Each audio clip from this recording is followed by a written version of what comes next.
Assalamualaikum warahmatullahi wabarakatuh. Berjumpa kembali dalam pembelajaran analisa proksimat ya. Semoga anak-anak semua dalam kondisi sehat walafiat. Baik, untuk hari ini kita akan belajar tentang analisa kadar abu dengan cara pemijaran. Sebelum kita memulai pembelajaran pada hari ini, baiklah kita sama-sama membaca basmalah. Bismillahirrahmanirrahim. Minggu lalu kita sudah menyampaikan analisa kadar air dengan cara pemanasan, yang mana sebelumnya kita juga sudah belajar tentang apa itu analisa proksimat. Apa itu analisa proksimat? Analisa proksimat adalah metode analisa untuk mengidentifikasi kandungan gizi atau nutrisi pada bahan makanan. Ya, macam-macam dari analisa proksimat, ada analisa kadar air, ada analisa kadar abu, ada analisa kadar lemak, ada analisa kadar protein, ada analisa kadar vitamin dan lain-lain. Nah, untuk hari ini kita akan belajar tentang analisa kadar abu pada bahan pangan dengan cara pemijaran. Prosedur analisa kadar abu hampir sama dengan analisa kadar air pada pertemuan sebelumnya. Hanya ada beberapa perbedaan. Untuk analisa kadar air menggunakan suhu 100-105 derajat. Tetapi kalau pada analisa kadar abu menggunakan suhu 500-600 derajat. Pada kadar air yang dihitung adalah bobot yang hilang. Tetapi pada analisa kadar abu yang dicari adalah bobot yang tertinggal. Ya, sudah itu pada analisa kadar air waktu yang digunakan berkisar 3-5 jam, tetapi untuk analisa kadar abu berkisar antara 5-6 jam. Ya, jadi itu perbedaan prinsip antara analisa kadar air dan analisa kadar abu. Keduanya sama-sama menggunakan dengan cara gravimetri ya, hanya berbeda pada suhunya. Ya, peralatan juga sama yang digunakan, hanya untuk pada analisa kadar abu ada tambahan yaitu furnace ya, untuk pemijaran pada tanur tinggi. Baik, apa itu abu? Abu dapat diartikan sebagai hasil sisa pembakaran sempurna ya. Kita sering mendengar ada pembakaran tidak sempurna.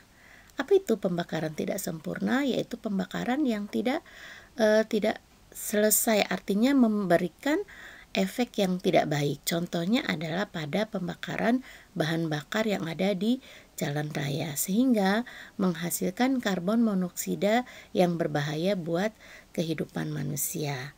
Ya, untuk abu ini dapat dilihat sebagai hasil sisa pembakaran sempurna, artinya dia melaksanakan pembakaran sampai dengan selesai. Maka yang dihasilkan adalah karbon dioksida ya. Artinya juga banyak juga terjadi adalah membakar untuk hasil-hasil zat organik. Nah, abu ini terdiri dari logam atau oksida logam atau mineral ya. Sudah itu mineral itu adalah bahan-bahan yang diperlukan oleh tubuh ya. Contohnya kalsium, kalium, zat besi, zat fosfor dan lain-lain. Pada bahan makanan mengandung kadar abu yang berbeda-beda tergantung dari jenisnya ya. Contohnya pisang. Pada pisang banyak mengandung zat kalium, maka kita harus banyak mengkonsumsi pisang karena kekurangan kalium pun akan memberikan bahaya pada tubuh manusia ya. Jadi semua harus seimbang, gizi yang ada dalam tubuh kita harus dalam kondisi seimbang. Jadi sebaiknya kita makan makanan yang bervariasi, makan buah juga yang bervariasi.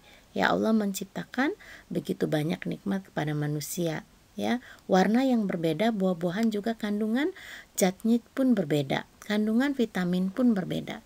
Maka sebaiknya kita dalam beberapa hari harus mengkonsumsi makanan atau buah-buahan yang berbeda-beda pula, sehingga kita akan mendapatkan nutrisi yang lengkap pada tubuh kita. Baik, kita lanjutkan kembali kepada analisa kadar abu. Analisa kadar abu terdiri dari dua cara atau dua macam. Yang pertama adalah abu total. Apa itu abu total? Abu total ada 4 macam, yaitu abu yang larut dalam air, abu yang tidak larut dalam air, dan ada abu yang larut dalam asam dan abu yang tidak larut dalam asam. Ini adalah abu total secara keseluruhan.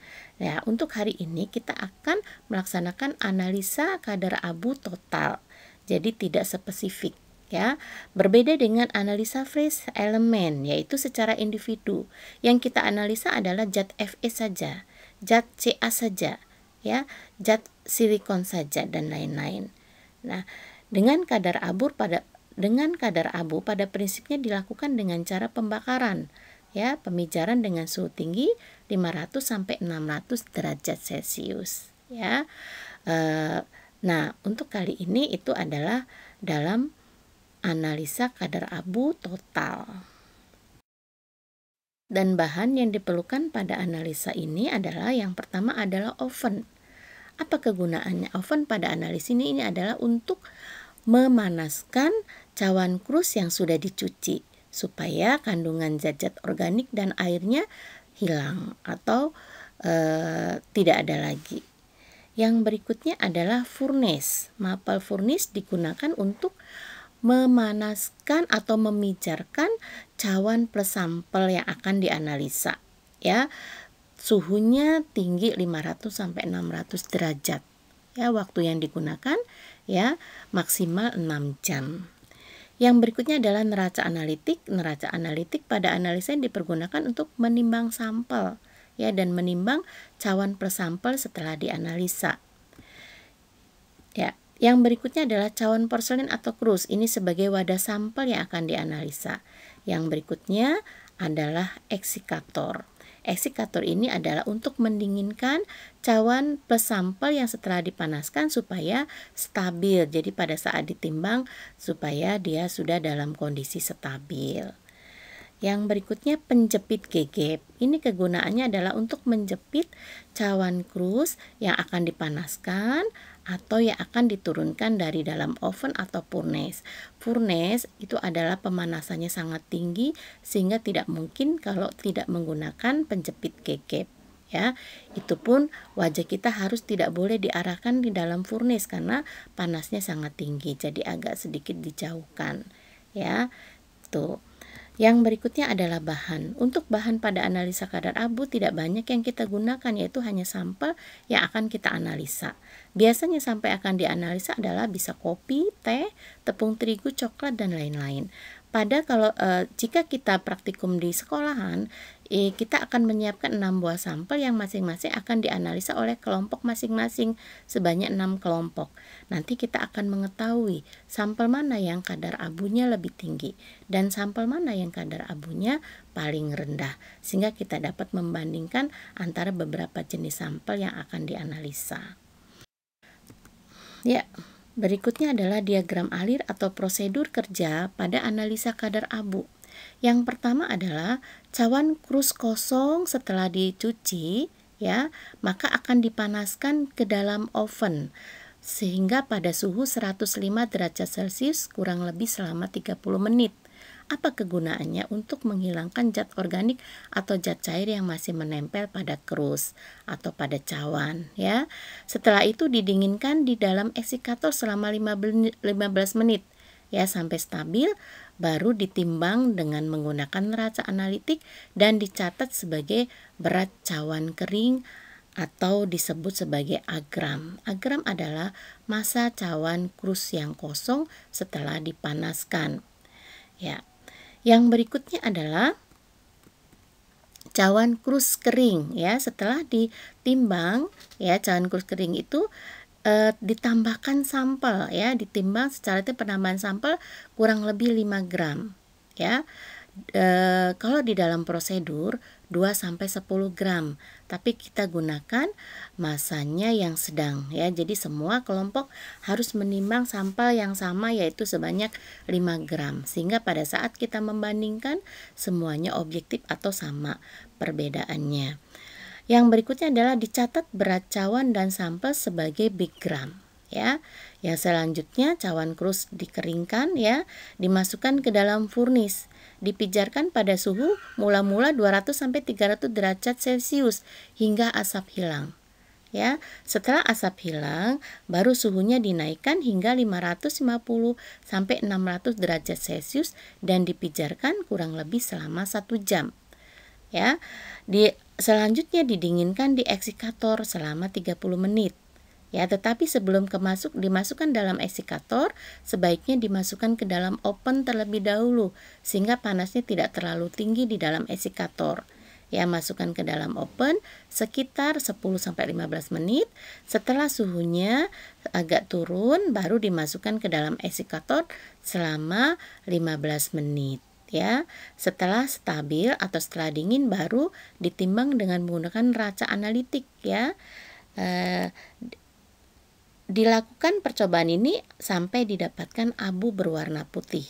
Ya, setelah didapatkan abu berwarna putih, maka ditimbang, ini catat sebagai berat cawan plus abu yang disebut C gram. Nah, pada masa akhir itulah yang dimasukkan ke dalam rumus ya, karena dia sudah didapatkan bobot abu. Yang berikutnya, cawan krus plus abu dilakukan pengulangan pemijaran yang tadi Ibu sampaikan hingga didapatkan berat abu konstan. Dicatat berat abu konstannya, lalu C-nya dimasukkan ke dalam rumus, maka akan didapatkan kadar abunya. Ya, berapa kadar abunya? Kita akan misalkan percobaan ini mendapatkan hasil pengamatan beberapa ya, sebagai berikut. Jika kita dapatkan hasil pengamatan sebagai berikut, jika pada saat penimbangan didapatkan A, yaitu bobot cawan krus plus tutup sebanyak 34,968 ya.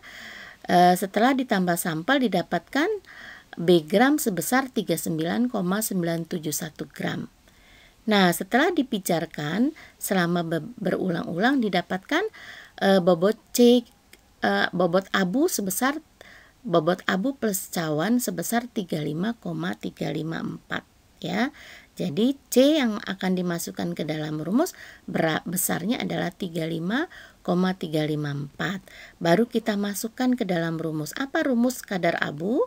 Rumus kadar abu adalah bobot yang tinggal dibagi bobot sampel kali 100%. Atau dengan kata lain, C min A dibagi B min A kali 100%. Baik, kita akan hitung berapa hasil kadar abunya. Ya, perhitungan kadar abu ya, nama lainnya C min A dibagi B min A kali 100%. Kita masukkan angkanya ya, 35,354 dikurangi 34,968 dibagi 39,971 dikurangi 34,968 kali 100%. Didapatkan bobot abunya 0,386. Bobot sampelnya 5,003 kali 100%. Maka didapatkan hasilnya adalah 7,064%. Mohon maaf, ini ada kesalahan penulisan ya, adalah 7,064% ya, bukan 27 ya. Baik, maka dapat disimpulkan dari hasil percobaan yang dilakukan didapatkan kadar abu pada sampel kopi sebesar 7,715% ya. Jadi ini hasilnya ada kesalahan ketik ya. Kadar abu yang didapatkan adalah 7,715%. Ya. Demikianlah ya penjelasan tentang prosedur daripada analisa kadar abu. Sebelum kita mengakhiri pembelajaran ini, kita akan bahas beberapa hal yang penting dalam analisa ini. Berdasarkan dari percobaan yang telah dilakukan, prinsip dari penentuan kadar abu tadi sudah disampaikan ya, yaitu dengan menggunakan suhu 500 sampai 600 derajat Celcius, waktunya hampir 6 jam ya. Sudah itu sampai didapatkan abu yang berwarna putih ya. Sudah itu manfaat melakukan percobaan kadar abu supaya kita mengetahui kadar mineral pada sampel bahan makanan tersebut. ya. Pada umumnya misalnya kopi itu SNI-nya ada 5%. Tapi jika didapatkan lebih dari 5%, maka ada beberapa zat yang ada kandungan mineralnya melebihi daripada standar, itu tidak baik bagi tubuh, ya. Maka sebaiknya kadar abunya atau harus dihilangkan atau harus diturunkan, ya. Sudah itu, mengapa percobaan kita lakukan menggunakan berat konstan yang akhir? Karena berat konstan yang akhir adalah berat maksimal abu yang didapat. Kalau dia pertama yang dimasukkan, dia belum didapatkan abu, masih banyak kandungan zat cair atau kandungan yang lain yang ada di dalam sampel, sehingganya belum didapatkan bobot abunya. Bandingkan persen perhitungan kadar abu ketiga sampel dengan kadar abu. Jika kita menggunakan beberapa sampel, kita akan bandingkan dengan SNI. Bagaimana, apa sudah sesuai SNI kah? Atau di atas SNI kah? Atau di bawah SNI? Kalau masih di bawah SNI, ya, jika tidak terlalu bawah, ya masih masuk di dalam standar. Tetapi kalau di atas SNI ya terlalu tinggi, tidak baik bagi kesehatan, karena tentunya mungkin kerja ginjal akan terasa berat, ya.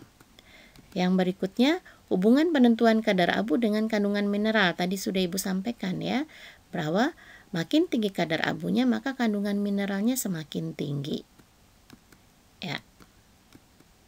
Bagaimana jika kandungan berbeda kadar SNI? Efek untuk tubuh kurang baik, ya, karena beban kerja ginjalnya semakin berat, ya. Sebaiknya memang harus sesuai dengan SNI atau di bawah SNI, tapi tidak terlalu berbeda jauh di bawahnya. Ya, baik, ya. Setelah kita selesai mengadakan percobaan, ya, misalnya sampel kopi yang kita analisa, kita dapatkan sebesar 7,715%. Maka selanjutnya adalah silakan membuat laporan lengkap tentang analisa kadar abu ini, ya, di buku laporan dengan format yang sudah ada di dalam diktat praktikum yang sudah dimiliki kalian masing-masing, ya. Tolong dipahami, jika ada kesulitan atau kurang paham, boleh tulis komentar di bawah ini atau bisa kirim WhatsApp pribadi kepada Ibu, ya. Itu saja yang bisa, ya. Mudah-mudahan dapat bermanfaat dan dapat dipahami oleh anak-anak semua, ya. Jangan lupa tetap semangat, ya, dan jaga kesehatan, ya. Ingat 3M, ya. Menggunakan masker, sering mencuci tangan dengan menggunakan sabun, dan jaga jarak, ya. Mudah-mudahan kita semua dalam kondisi sehat walafiat dan dapat belajar dan melakukan aktivitas sehari-hari dengan baik dan sehat walafiat. Amin ya robbal alamin, ya. Terima kasih, Ibu akhiri. Wassalamualaikum warahmatullahi wabarakatuh.